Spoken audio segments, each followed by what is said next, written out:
Okie dokie, I want to show you in this back storage room the backpack shocker unit. It's back here in the corner. Here are the electrodes for it, and I have a couple other videos on electrofishing on the Fremont Fish to YouTube channel, which I talk about in the final video in this series. Notice here this note, backpack unit, electrofisher. You'll need a permit from Utah DWR to use this. For tech support, contact me. There's my number, or Anthony, the guy who built this, at aquashocksolutions.com. Right here is a copy of the grant proposal that describes kind of the goal with this backpack shocker. But inside I want to show you the unit itself. In here is the permit that allows you to use this. I know it says it expires 2021, but if you flip this over, here is documentation from DWR saying that we can continue past 2021. So basically, I asked to renew the permit and asked what I needed to do, and she wrote back and said, our rule is as long as your renewal has been submitted, you are allowed to continue activities authorized in 2 COLL 10290, which is this permit. So anyway, I'm just assuming that we're good to go. I also submitted an email to ask how to change the name on here to someone else, and I have not heard back. So just continue with this permit until we hear otherwise. Okay, this backpack shocker is a little bit temperamental, so I want to show you a few tricks of how to use it in the field. You may be using it and you may have to adjust something. Inside this box are these couple of electrodes, and get these out. Sorry. Okay.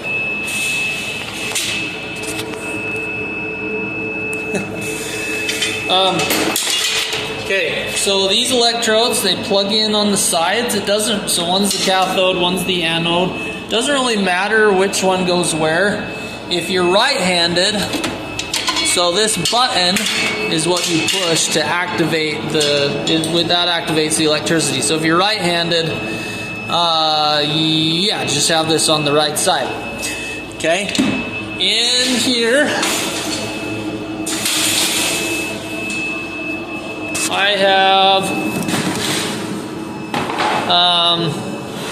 the batteries for this unit. I also have the battery charger in here. Okay.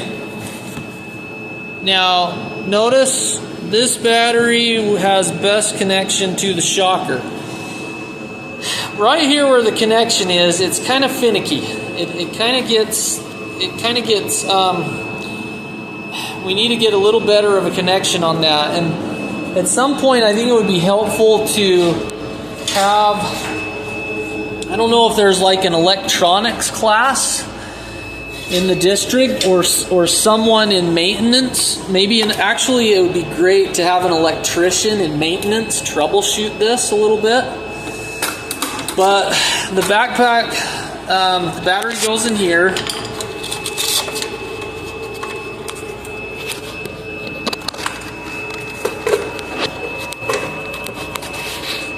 Okay, so the battery nests in there, and then we want to do these Velcro straps to keep it secure. And then connection there. You also have to connect up here. Okay, and then bam, we got power.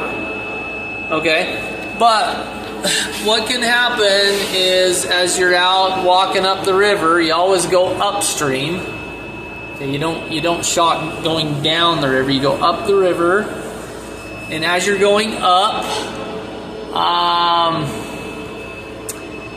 this can get kind of knocked a little bit, so we've added duct tape there to, or electrical tape to keep that secure. And then especially here can kind of get knocked a little bit. You'll notice just a little bit of wiggling. If I wiggle that just a little bit, that messes with the power. But like I said, this battery works better. That somehow this connection is better. Maybe there's a little corrosion on the second battery. But when you go out in the field, you do need both batteries in case you run out of juice. Pretty much for every field trip, one battery has been enough if they are fully charged. But it's good to have a backup. Okay, so another thing that's kind of weird is sometimes this wire has to be lifted up a little bit. So sometimes you might have connection just fine, but you're still not getting power. Well, I've found it helps to actually lift the battery up and like jam like a little stick or something underneath there, so that you don't have quite as much of a stretch on this wire right here. So there's some little short in there, but if you kind of throw something in there and again tape that together really well, it should hold up. Another thing that can happen, if you are shocking fish in a river that is flowing really fast, that's flowing faster, you need your voltage to be lower. You need to be at 150, 125, okay? If you're in a river that's not as fast a flow, you can go up to maybe 200. You're never going to be in this higher range. You're not. Because if you try it, you'll hear like a dan, dan, dan, dan, for the backpack to work right, this light needs to be on steady, and you'll just hear a beep when you're pressing that green button, okay? But if you hear like a dan, dan, dan, dan, or something weird like that, then something's wrong. Something else that'll happen, sometimes, we were on the Weber River a couple weeks ago. This fuse kept popping out, okay? This fuse, sometimes, I don't know, you can get it like an overload on the current, and I don't understand all the all the stuff about voltage and load and this and that, but the unit is you're gonna have to do settings differently based on how muddy the river is, if there's more silt, how slow it is, how fast it is, so clear versus, sediment, slow versus fast. You're just going to have to tinker with the voltage. And then also, sometimes this fuse will pop out and make it shut off. And a trick I've learned is if that fuse pops out, you need to turn the power off for maybe a good 10 seconds. Maybe tinker with your voltage, turn that down a little bit. And then you'll be able to push that fuse back in. But you might have to try a few times to get it to pop back in there. I don't really know the difference with DC and AC, but if you want to learn more about it, there is a binder in here. Right here, this is a binder with technical information about this shocking unit. This front page kind of describes our general procedure for sampling fish. This is the 3-pass depletion.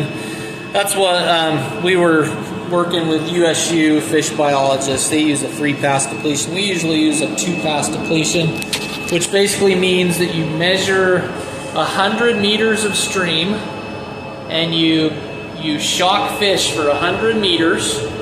You take those fish out, you put them in buckets, you measure them, you weigh them, and you keep them out, and then you go a second time on that same 100 meters, and then take those fish out, measure them, weigh them, and then at the end you dump all the fish in. And that you can compare how many fish you got out the first time with the second time and do a population estimate with that. That's what this tape is for. It's for 100 meters. And then you also measure stream width every roughly 10 meters. There's your second battery in there.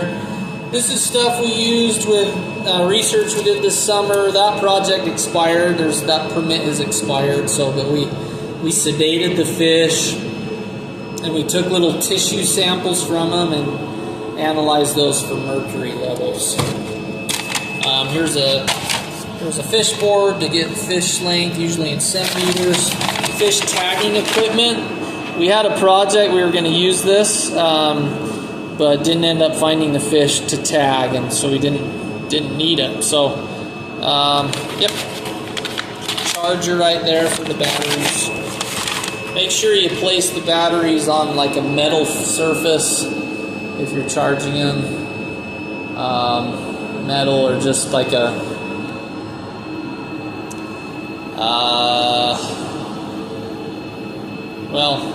is it a metal surface? Yeah, I usually just stick them on a metal surface for that. Maybe just so they're not overheating on something else, or heating up or damaging something else you're sitting them on. Okie dokie, so that's that. Reach out with any questions. Thanks.